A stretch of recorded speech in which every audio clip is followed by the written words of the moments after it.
बिस्मिल्लाहिर्रहमानिर्रहीम। हमारा चैप्टर है chapter number 7 bio energetics. Last time हमने स्टार्ट किया था इसका इंट्रोडक्शन बायो एनर्जेटिक्स का कि लिविंग ऑर्गेनिजम्स में एनर्जी की ट्रांसफॉर्मेशन कि एनर्जी जो है वो एक शक्ल से दूसरी शक्ल में कैसे तब्दील होती है। तो वहाँ हमने आपको बताया था कि एनर्जी की जो बेसिक दो फॉर्म्स हैं लिविंग ऑर्गेनिज्म में मौजूद होती हैं। एक तो वो जो बायोलॉजिकल कंपाउंड्स होते हैं, बायोलॉजिकल कंपाउंड्स, उनमें एटम्स के दरमियान जो बॉन्ड बनता है उस बॉन्ड में पोटेंशियल एनर्जी स्टोर्ड होती है।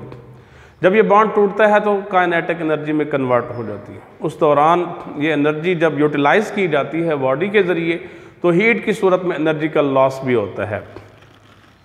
नेक्स्ट हमारा टॉपिक है ऑक्सीडेशन रिडक्शन रिएक्शंस। इसे कंबाइनली रिडॉक्स रिएक्शंस भी कहा जाता है। रिडॉक्स रिएक्शंस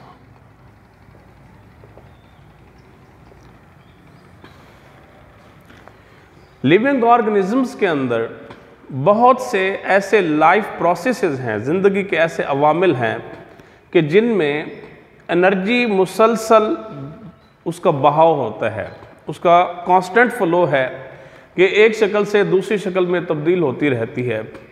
तो जब एनर्जी एक शक्ल से दूसरी शक्ल में तब्दील होती है तो उस वक्त जो कांस्टेंट फ्लो है, जो मुस्तकिल बहाव है एनर्जी का, उसमें ये तीन मराहिल होते हैं। एक तो एक्विजिशन, एनर्जी को हासिल करना, जैसा कि लास्ट टाइम हमने बताया था कि एनर्जी जो है वो फूड स्टफ से हासिल होती है। एनर्जी को हासिल करना एक्वायर से एक्विजिशन। दूसरा जो स्टेप है वो है ट्रांसफॉर्मेशन कि एनर्जी को एक शक्ल से दूसरी शक्ल में कन्वर्ट करना। तीसरा है यूज़ ऑफ एनर्जी। ज़िंदगी के मुख्तलिफ अवामिल हैं, फॉर एग्ज़ाम्पल ग्रोथ है, मूवमेंट, हरकत, सकनात, लोकोमोशन भी आती है उसमें, रिप्रोडक्शन में वगैरह दीगर भी अवामिल है जिनमें एनर्जी को इस्तेमाल किया जाता है। ऑक्सीडेशन रिडक्शन रिएक्शंस जहाँ तक ताल्लुक है इनकी डेफिनेशंस का, oxidation loss of electrons is called oxidation.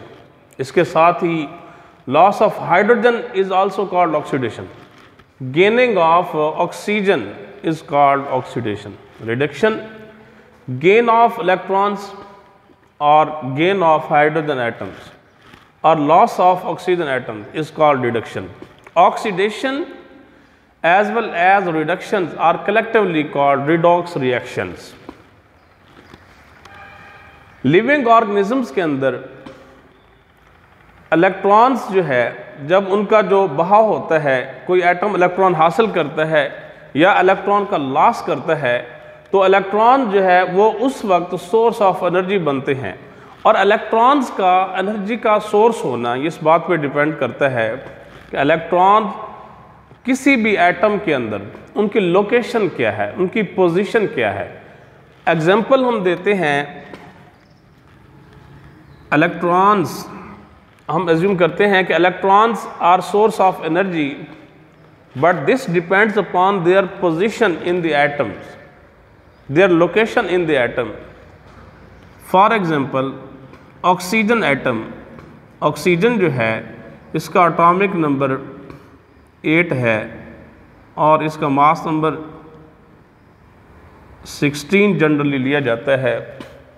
तो ऑक्सीजन जो है इसमें ये इसका न्यूक्लियस है, पहले शेल के 2 इलेक्ट्रॉन्स हैं और ये दूसरे शेल के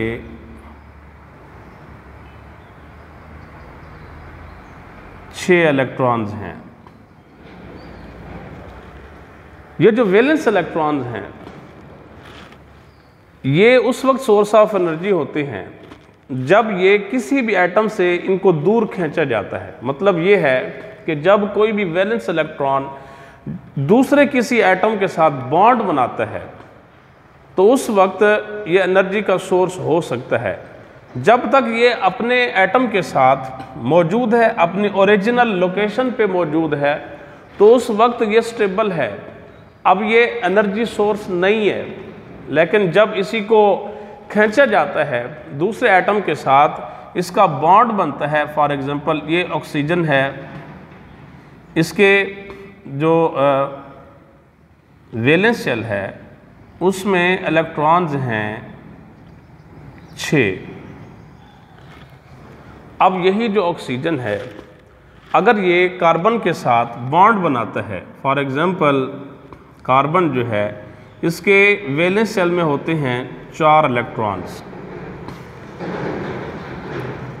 कार्बन के वैलेंस शेल में होते हैं 4 इलेक्ट्रॉन्स।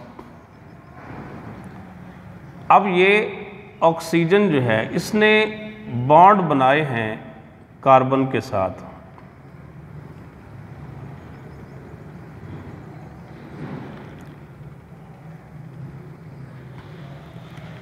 अब ये जो इलेक्ट्रॉन्स हैं ऑक्सीजन के, ये एनर्जी का सोर्स अब हो सकते हैं बसूरत ये कि ये बॉन्ड टूटे।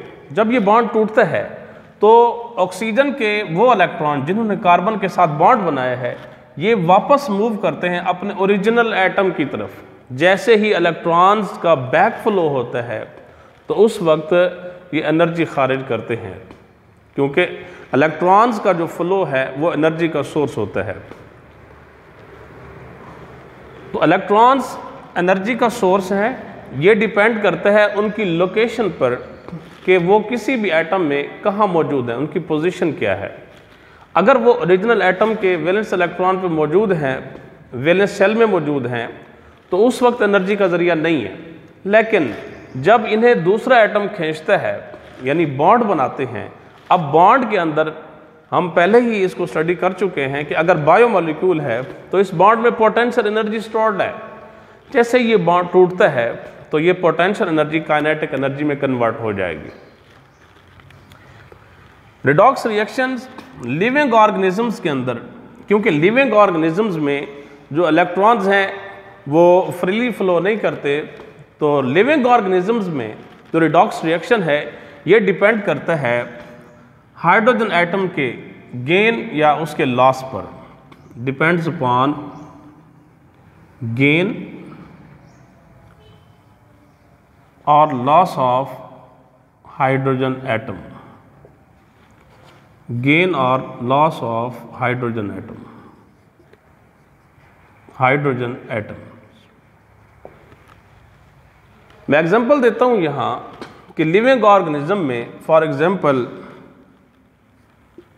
फोटोसिंथेसिस की हम बात करते हैं, जो कि मेटाबॉलिक केमिकल रिएक्शन है। फोटोसिंथेटिक ऑर्गेनिजम्स के अंदर इसे परफॉर्म किया जाता है। फोटोसिंथेसिस में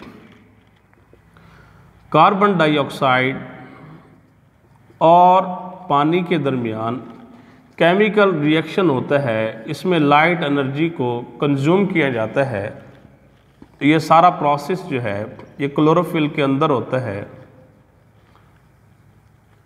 उसके नतीजे में जो कॉम्प्लेक्स कंपाउंड्स हमारे पास बनते हैं वह है ग्लूकोज C6H12O6, और साथ ही एनर्जी रिलीज होती है,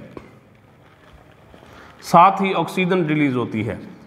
कार्बन डाइऑक्साइड जब इसे बैलेंस कर लेते हैं तो उसके बाद हम देखते हैं कि इसमें रिडॉक्स रिएक्शन कैसे होता है। हमने कहा कि loss of hydrogen is called oxidation, gain of hydrogen is called reduction. इस बायोकेमिकल रिएक्शन के अंदर, इस मेटाबॉलिक रिएक्शन के अंदर, जो कि एक एनाबॉलिक केमिकल रिएक्शन है, इसमें हम देखते हैं कि कार्बन डाइऑक्साइड जो है इसने हाइड्रोजन हासिल किया, कार्बन हाइड्रोजन और ऑक्सीजन के दरमियान बॉन्ड बने हैं, ग्लूकोज तैयार होता है। तो हाइड्रोजन को हासिल करना ये कहलाता है reduction. Gain of hydrogen atom is called reduction. तो यहाँ कार्बन डाइऑक्साइड की रिडक्शन होती है। इसी तरह पानी जो है इसने हाइड्रोजन दी कार्बन डाइऑक्साइड को, ऑक्सीजन अलग हो गई, तो हाइड्रोजन का लॉस इसे कहते हैं oxidation, loss of hydrogen is called oxidation. तो लिविंग ऑर्गेनिजम्स के अंदर ऑक्सीडेशन रिडक्शन रिएक्शन यानी रिडॉक्स रिएक्शन जो है वो डिपेंड करता है हाइड्रोजन के गेन या हाइड्रोजन के लॉस पर। उसकी रीज़न ये है कि हाइड्रोजन ये वो एटम है, वो एलिमेंट है जिसका एटॉमिक नंबर 1 है।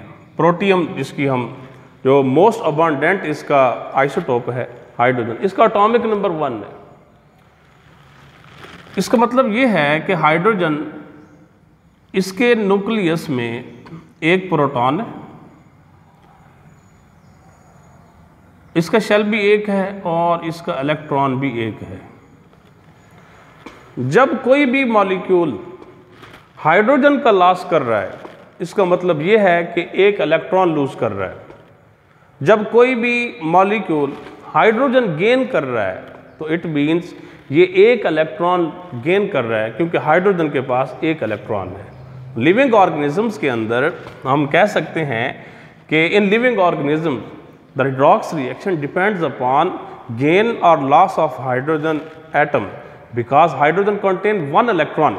When a biomolecule attains or gains hydrogen atom, then this biomolecule is reduced. But when a biomolecule loses hydrogen atom, this biomolecule is oxidized. Oxidation reduction reactions आज का हमारा topic है। Loss of electrons is called oxidation.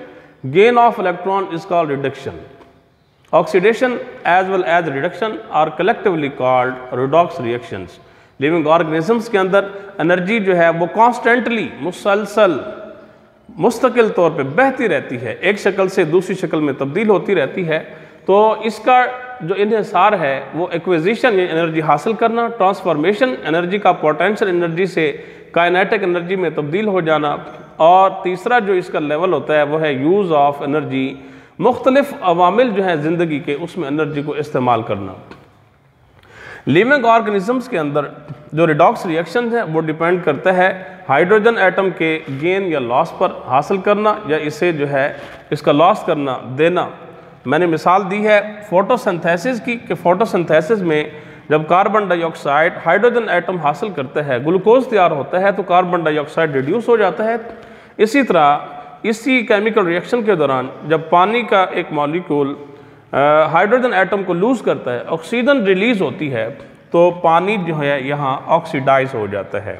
तो living organism में क्योंकि hydrogen atom इसके पास एक electron है, जब हम ये कहते हैं जब कोई मॉलिक्यूल हाइड्रोजन एटम को लूज़ कर रहा है तो वो एक इलेक्ट्रॉन लूज़ कर रहा है। जब हम ये कहते हैं कोई मॉलिक्यूल हाइड्रोजन एटम हासिल कर रहा है तो वो एक इलेक्ट्रॉन हासिल कर रहा है। नेक्स्ट हमारा टॉपिक जो है वो होगा ATP as the cell's energy currency.